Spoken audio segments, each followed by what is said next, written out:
there! Welcome to Spare Thoughts. My name is Dana McKinney, and we're so excited to have you on our first episode. Hi, I'm Debbie Williams, and I'm joining Dana for our first episode as well. We're so excited you're here. So, for our first episode, we thought it would be really interesting to talk about the concept of being a mom, especially to young children, and working, specifically owning your own business. And it's something I've always been really interested in. I constantly ask my mom, what was it like trying to start your business when I was a newborn? How did you juggle that? And I feel like I'm in a very similar spot now that I'm transitioning into time to spare with a 3-month-old myself. So, I just wanted to sit down and really hear the nitty gritty from my mom of what was that like. Thanks so much for that introduction, Dana. And let me back up for a minute with our audience to let them know we are a mother-daughter duo, Yes, we and we are. created Spare Thoughts specifically to talk to other working moms or anyone who's interested in what it's like to have young children, start your own business, continue that, build your base, all those kind of things. But it's really fun to be doing this with my daughter because my idea for Time to Spare, which is our event management side of the business, started way before I was even expecting her. And then when I did decide to start Time to Spare, I knew that I wanted to start a family, but I could no longer work 60 hours a week, traveling between 3 offices, 3 states, managing 40 plus people, those kind of things with my past Fortune 500 company I was working for at the time.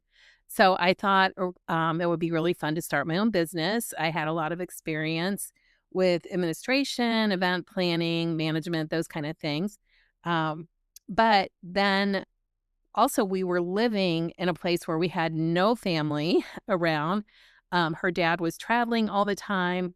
And so it was a big challenge all of a sudden to stop working those 60 hours a week for someone else and then have a newborn, which was my first child, and really not having any older women around me to help me figure it out. At the time, we had a 1-800 nurse hotline. Oh, and there's also this cool book called What to Expect the First Year, or it was at the Yeah, time. that you sent to me via Amazon like 3 days before I was getting induced, and it's like a 600-page book, and I'm like, how am I gonna read 600 pages in It 3 was days? exactly, and it was well, it's to reference as you move along. With a newborn at home. I know, but I'll tell you, it was a lifesaver for me because when you were born, we didn't have Google searches and all these other kind of things like we have now. Yeah. So, about 6 months into having a newborn at home and kind of being alone and figuring out, "Oh, how do I find new people? Where's my community?" Those kind of things. I decided I'm not a good stay-at-home mom. So, I thought, "Well, let me start a business and figure out what I can do." And it was a challenge, but I was very blessed because, we were in a position where I didn't have to go back to work full time right away, and we didn't have childcare.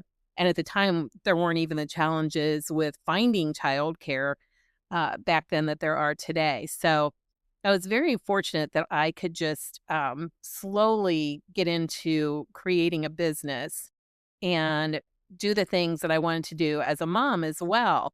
But Dana, now we're uh, long time, several decades in the future, and you'll have almost a 3-month-old. I Um, do. so what is that like for you trying to transition into taking over Time to Spare now that I'm going into semi-retirement? Semi-retirement, spoken by a true workaholic. I It's rough. I'm not gonna sugarcoat it. There are some days I was just trying to explain this to one of my friends the other day, because they were asking a similar question. There are some days where I feel like I am just rocking it. I'm up at 4:30 in the morning. I feed the baby, he goes back to sleep for a couple hours, and then I'm like, "Okay, gonna start my day, get myself ready, get some work done, maybe tidy up the house." And then I feel like the day just goes by in the blink of an eye. And I'm like, did I actually get anything done today? So then I feel like I have to then stay up late. So there's, some days where I'm like, "Okay, I got this." And then there's other days where I'm like, "Oh my gosh, I haven't had actual sleep in 3 plus months," because nobody ever talks about the last couple months of pregnancy too. You literally don't sleep because you're so uncomfortable. Um, so yeah, there's definitely some days where I feel like I'm rocking it, and there's other days where I feel like it's rocking me. But all that to say, it is such a wonderful opportunity and such a wonderful learning experience, and it really does show me how much stronger I am than I think I am and how much more capable of things I am, than I think I am, if that makes sense. And so that's definitely something that I try to tell, like, my other mom friends when they're having, rough days, whether it be with work or personal life, and just say, "Hey, it's just take it one day at a time." So I think that what's so fun, Dana, is that just watching you as a mom and being a mom, but also being a grandma to your adorable son, is just one of the joys of my life. And like I said, I've been so fortunate to be able to do the things I've done to transition into a business, be able to do some of those things that I hear you echoing as a new mom, where you're right. There's days I don't think I ever got out of my pajamas, did Yeah. anything but drink coffee and eat peanut butter sandwiches for days on end. Oh Honestly, it my was one gosh. of the best diets I ever took.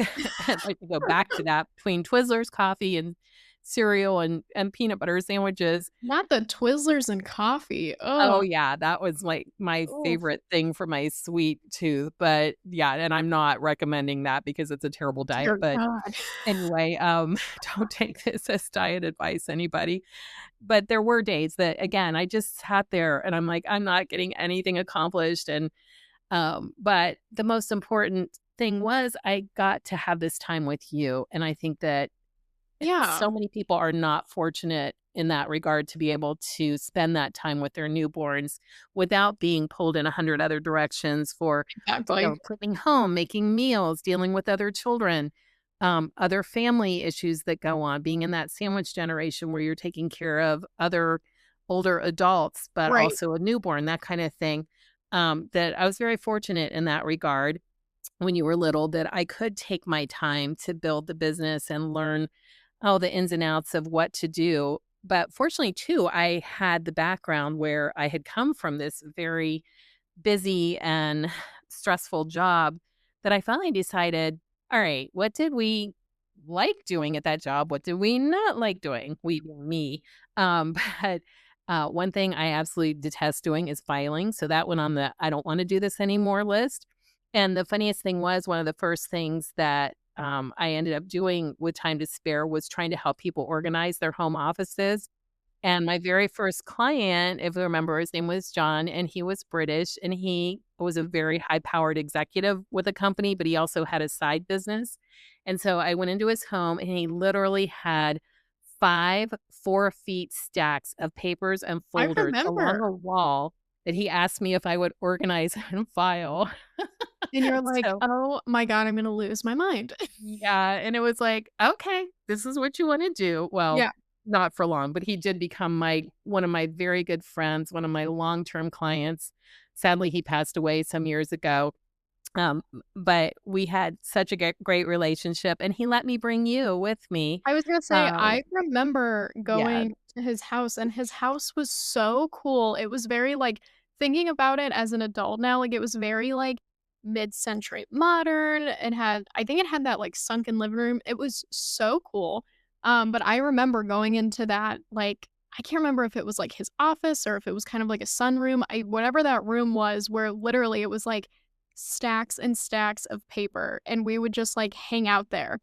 And yeah, it was just so funny, but it's so funny that you say, he's one of your first clients, because to me, he was like an uncle or something, you know what I mean? Because I yeah. was able to go with you to his house and just hang out. Um, did he have any pets? Why do I feel like he had a cat or something? I think he had 2 cats, if I 'Cause I remember. swear, I This was remember years ago, playing. obviously, when you were a Oh baby my and gosh, then a yeah. toddler.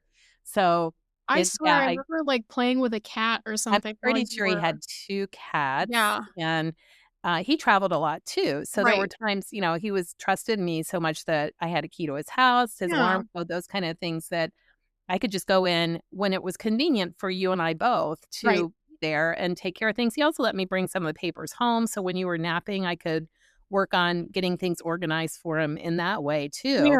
Yeah. But yes, he became part of our family, which I would say is probably one of my favorite parts of this business is getting to know people and making clients into friends. It has been a wonderful situation over the years to do that. But really, I think this whole work life family balance is such a challenge for everybody. It is. And it is kind of hard to speak to what is it like if you've got a newborn and you have to be at an office from 8 till 5 and you have to take care of older parents or something. Yeah. Um, you're struggling to find childcare. And I would say that you need to build your personal community. I think as women, it's so important to have girlfriends. And I think, I have some great men friends too, but when times are tough or you need somebody, and we'll get into that in another episode, how that proved true for us as the years went by, having that solid base of girlfriends who, "Hey, can you take Dana for a minute? I have to run here, I have to go there." And somebody's willing to say yes, but you have to be willing to do the same thing for them. When they reach out, it's because they really need you. Yeah, So, that's absolutely. all part of being a good friend, and it's not like you have to have 20 of them. If you have a handful that no matter what's going on in your life, you can count on, you can count yourself as a very lucky person. Yeah. So, do you feel like you have that? Oh, yeah. So I think what you're talking about is the term nowadays is the village. You know, they say it takes a village to raise kids, and it's so true. I mean, I feel, what we you were saying earlier, I feel very, very blessed and very lucky to be able to do this and to take my time, getting it off the ground, kind of shaping time to spare how I envision it to be for the future. And I'm so grateful to my fiance who's, able to help us be in a position for me to take the time to do this. But going back to the village of it all, yeah, I definitely feel I have some amazing friends, specifically girlfriends, and it's really fun. I actually have three girlfriends who we all had babies right within a month of each other. So we're all literally in the newborn trenches together. So it's very fun getting to text with them and say, "Hey, are you experiencing this too, or am I going crazy?" And then getting that validation, even just something like that is so important. Just getting that validation of, "Hey, you're not crazy. This is such a normal feeling." And I'm very close with my fiance's mom. She's great and she's 20 minutes from us and she's like, "You let me know when you need me to come over." Obviously you, mom, are willing to, stop what you're doing and come here. You've never said, "Nope, I can't." You're always like, "I'll be right there. You just call me." And I feel very, very blessed to, have that. And I don't know how people do it without a village, if that makes sense. Like, I have no idea, and I feel very blessed that I'm able to be at home with my son, and I'm able to, work on this and take care of him and really be in these moments because I don't know how I would do if he was in, like, a daycare or something, and that's when a lot of women experience postpartum depression and anxiety is when they go back to work and they're not with their babies all the time and they're not, seeing those milestones. Like, yesterday, I swear to God, he started giggling, which I don't know if that was actually a giggle or if he had, like, little hiccups. I was trying to take a video, I'm not sure, but, it's like, "Oh my gosh, what if I wasn't here for this?" You know what I mean? So it's definitely anytime I'm like, "Oh my gosh, I'm so overwhelmed," or, "Oh my gosh, I feel like I didn't get anything done today," I feel like I have to stop and really change my perspective and say, "Hey, but you got to snuggle with your son today. You got to see him giggle. You got to see him, like, learn a new skill." So it's definitely just like a perspective shift. And that's true, and I'm sure, as everybody said to me, they're saying to you, "Oh, enjoy every second, it goes by so fast." Yes. And when you're in that and you're sleep deprived and you feel like, oh, it's dragging and it's taking forever to get any kind of sleep or anything done. It feels like, no, it doesn't. But yes, it does. It's Yeah. just, every moment that you can enjoy is such a blessing. And I think that's the bottom line with this episode is that we're very blessed to have each other, to have this village, this posse, whatever you want to call it, people who help us get through life. Yeah. And that's one of the reasons we thought that Spare Thoughts would be a fun podcast for people to listen to so that you can think about these things that actually go on with everybody Yes. in this world and, know you're not alone. So we want to be there for everybody that's going through anything similar so that you know that this is a place where you can have that community. So until next time, please tune back in and we'll keep moving along and talk about other ways that hopefully we can encourage and inspire you to make it through your days and potentially start your own business. Be okay with just being a stay-at-home mom or a friend to someone or anything else that you feel like might be missing in your life or that you're not doing well, to just let you know, yes, you are, and yes, you can. And until next time, thanks so much for listening.